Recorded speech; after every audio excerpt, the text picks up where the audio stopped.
Yan, kailangan mo hugasan sa bibunan para masaya din sila. Hi guys! Good morning! So, for today's video, papaliguan ko ang aking mga orchids guys. Siyempre, parang tao din sila guys, kailangan din nila maligo. So, let's do it guys. So, unahin ko yung nasa sala. So, meron akong nadala. Yan, kailangan mo hugasan sa bibunan para masaya din sila.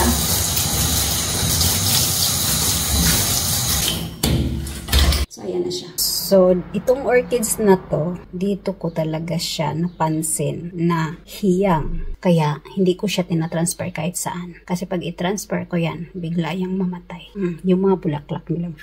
So, ito ay next. So, ito yung sinabi ko sa inyo guys na ang hirap kong tanggalin ito. Ayan, may mga anak na siya kasi lagi siyang namumulaklak. Bala ko talaga tanggalin yan guys. Nagano lang ako ng pagkakataon na matanggal ko ito. Yan, start na naman siya na bloom, lalo na pag summer. Hiyang na hiyang talaga siya pag summer guys. Super ganda niya. Pag winter, sensitive siya. Hindi siya masyadong magstay longer. Pero pag summer guys, abot din to ng mga 3 months, 4 months to 5 months. Yeah. Sira yung mga pitaw.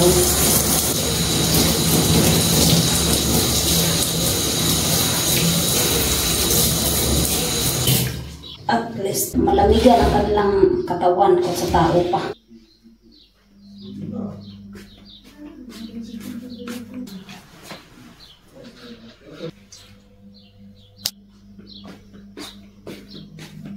At dito talaga siya hiyang guys. I think mga 3 years na itong nakatambay dito. Kasi nung nilipat ko siya sa kwarto guys, bigla siyang namatay. Yan, saya na nila guys. Nahugasan na, diba? Ito yung pwesto niya.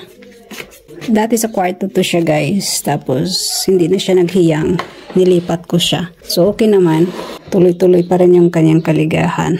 So ito na naman yung ating papaliguan, kasi tapos na yung nasa sala ng mga orchids.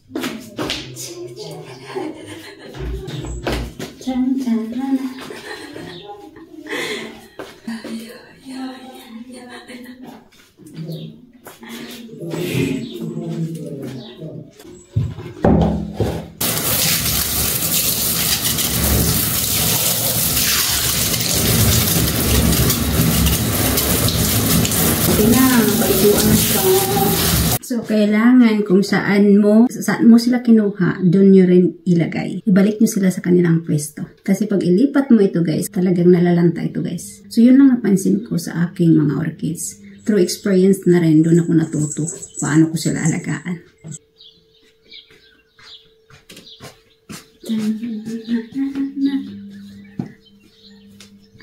Diba ito yung gusto niya guys? Diba? Super ganda niya.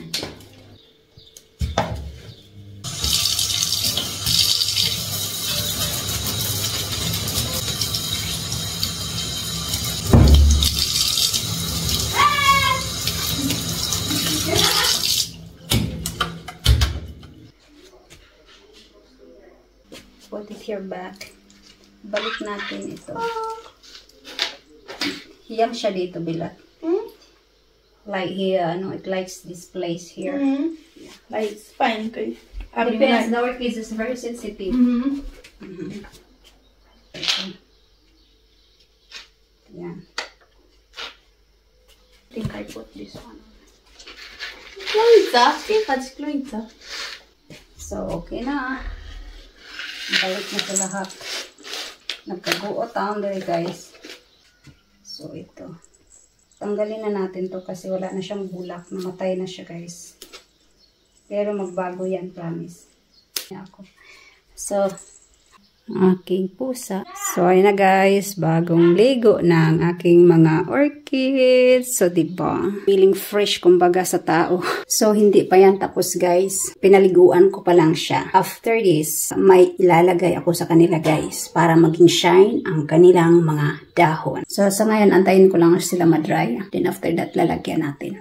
Okay? But I think my video is too long. So, I will end this video now and see you for the next vlog for our part 2 on how I taking care my orchids. Hindi naman ako expert sa pag-alaga ng orchids, guys. But through experience, if you believe that experience is the best education. So doon ako natuto dahil sa experience paano ko sila inaalagaan. So that's all about our video for today. And I hope you enjoy watching. At may natutunan kayo sa video ito. Bye!